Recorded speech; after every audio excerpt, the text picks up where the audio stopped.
Condicionamiento clásico. Primera parte. Instituto Latinoamericano. Introducción.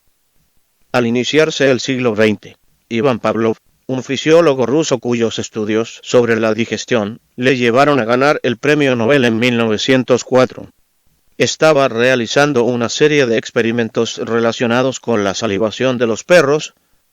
Para estudiar las respuestas de salivación, realizó una incisión quirúrgica en las fauces de los perros para poder recoger y medir la saliva que producían. Tras inmovilizar al perro, le daba un apetitoso trozo de carne y observaba su salivación. Pavlov se dio cuenta de que tras algunas repeticiones de esta experiencia, los perros empezaban a salivar antes de vista olida la comida.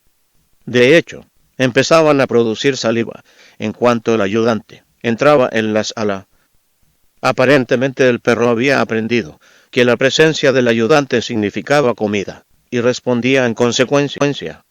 Pavlov dedicó buena parte de sus últimos años a realizar un estudio sistemático de este proceso de aprendizaje que había descubierto tan inesperadamente, y que resumió en su libro Reflejos condicionados.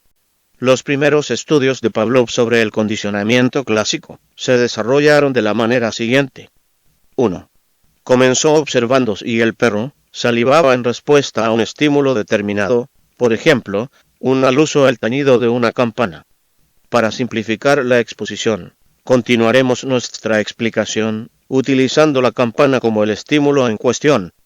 Como usted puede imaginar, el perro no encontraba el sonido de la campana como algo especialmente apetitoso, y por lo tanto no producía saliva. 2. A continuación Pavlov tocaba la campana e inmediatamente enseñaba comida al perro que, por supuesto, empezaba a salivar.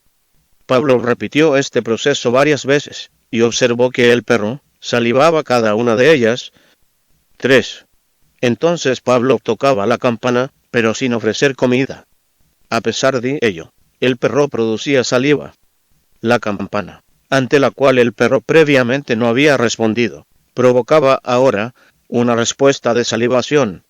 Así pues, se había producido un cambio de conducta como resultado de la experiencia. Así pues, desde la perspectiva conductista, se había producido un aprendizaje. Analicemos los 3 pasos del experimento de Pavlov de la misma manera que lo hizo él. 1.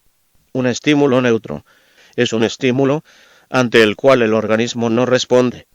En el caso de los perros de Pavlov, la campana era un estímulo neutro, que no provocaba ninguna respuesta de salivación.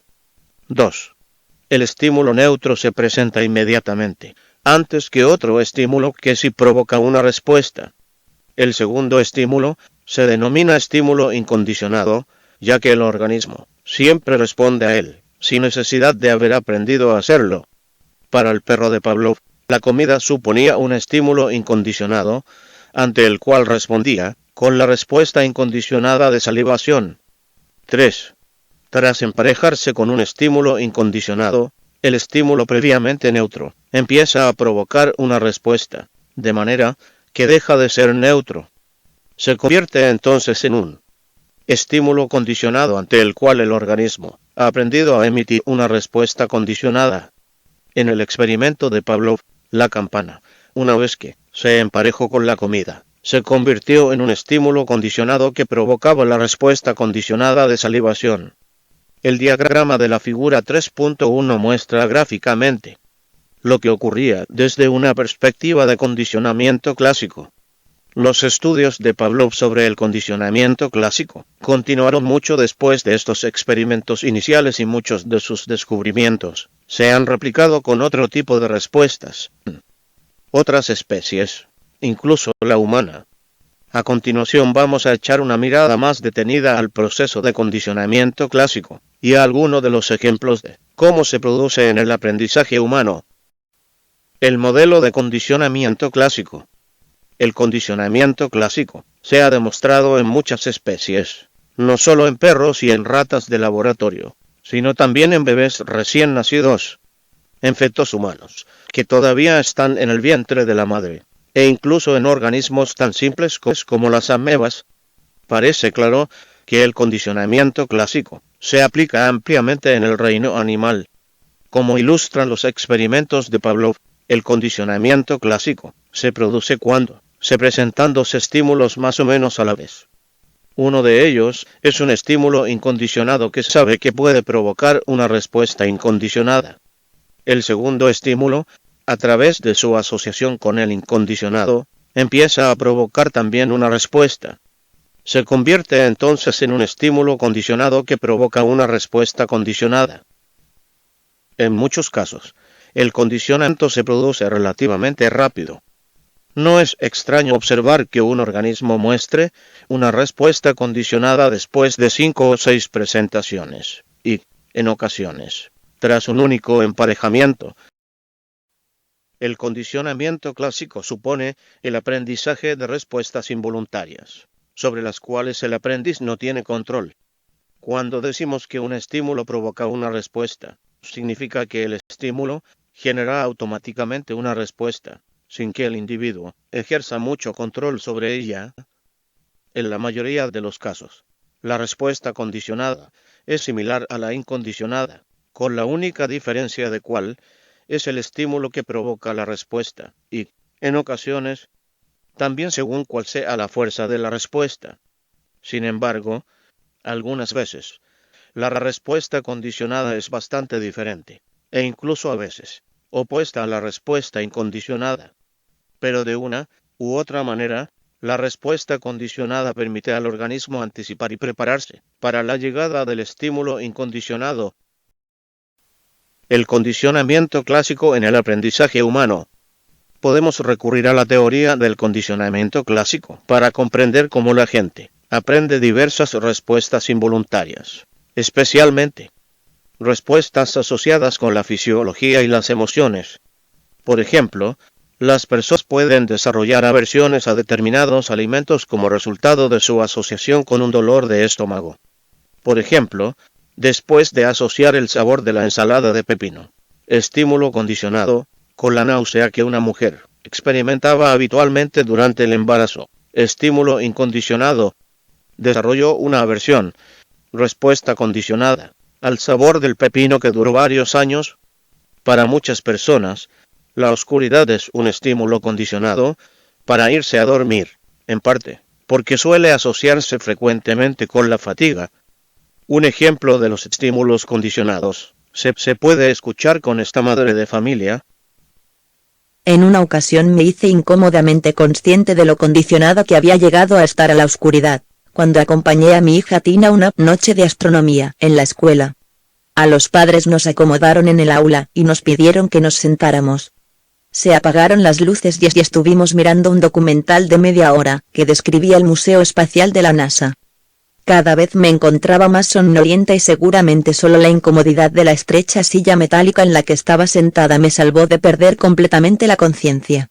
En tal situación, la oscuridad provocó una respuesta de adormecimiento, mientras que además no tenía ningún estímulo, ciertamente no el documental, que provocara una respuesta que me indujera a permanecer despierta. También las actitudes pueden ser objeto de un condicionamiento clásico. En un estudio reciente, estudiantes de instituto se sentaban ante un ordenador mientras en la pantalla aparecían personajes de dibujos animados como Pokémon, de sobra conocido por todos ellos. Uno de los personajes se presentaba sistemáticamente asociado con palabras e imágenes que provocaban sentimientos positivos. Por ejemplo, excelente, impresionante, imágenes de mascotas y de un helado. Otro personaje se presentaba sistemáticamente asociado con palabras e imágenes que evocaban sentimientos negativos. Por ejemplo, terrible, horroroso. La imagen de una cucaracha y la de un hombre con un cuchillo en la mano. Otros personajes se emparejaban con palabras e imágenes más indiferentes. Al final, cuando se pidió a los estudiantes que puntuaran a los personajes que habían aparecido en la pantalla en una escala desde -4, desagradable, hasta +4, agradable. Estos valoraron a los personajes asociados con estímulos agradables de manera más favorable que los personajes asociados con estímulos desagradables. Resulta curioso que una actitud positiva hacia un estímulo inicialmente indiferente no procede necesariamente de experimentarlo en compañía de otras cosas agradables. Basta con experimentarlo repetidamente en ausencia de cosas desagradables.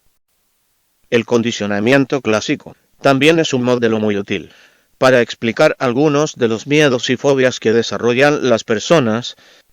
Por ejemplo, la fobia a las abejas probablemente pueda ser explicada por el hecho de que las abejas, estímulo condicionado, se asociaron previamente con una picadura dolorosa, estímulo incondicionado, de manera que cada vez puede dar más miedo respuesta condicionada, ver a esos insectos.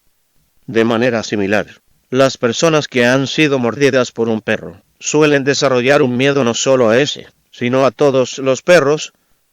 Probablemente, el ejemplo mejor conocido de un miedo condicionado de esta manera sea el de Alberto, un niño que aprendió a temer a las ratas blancas mediante un procedimiento inducido por Van Watson y Rosalie Rainer. Alberto era un niño de 11 meses muy tranquilo, que apenas lloraba o mostraba reacciones de miedo. Un día se le enseñó una rata blanca, pero cuando Alberto intentó tocarla sonó un fuerte ruido detrás de él. Alberto dio un salto, evidentemente asustado por el ruido, pero, sin embargo, volvió a intentar acariciar la rata, momento en el que volvió a sonar ese desagradable ruido. Tras 5 emparejamientos más entre la rata estímulo condicionado y el ruido estímulo incondicionado, Alberto se convirtió en un auténtico fóbico a las ratas. Cada vez que veía una rata, empezaba a llorar de manera histérica, y salía gateando lo más rápidamente posible, para alejarse de ella. Watson y Rainer informaron de que Alberto respondía de una manera similar ante los conejos y los perros, los abrigos de piel, la lana y una máscara de Papá Noel con una gran barba. Aunque ninguno de esos estímulos había sido emparejado con el ruido desagradable.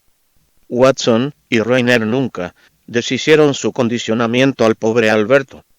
Afortunadamente, el Código Deontológico de la Asociación Americana de Psicología ya prohíbe explícitamente ese tipo de conductas.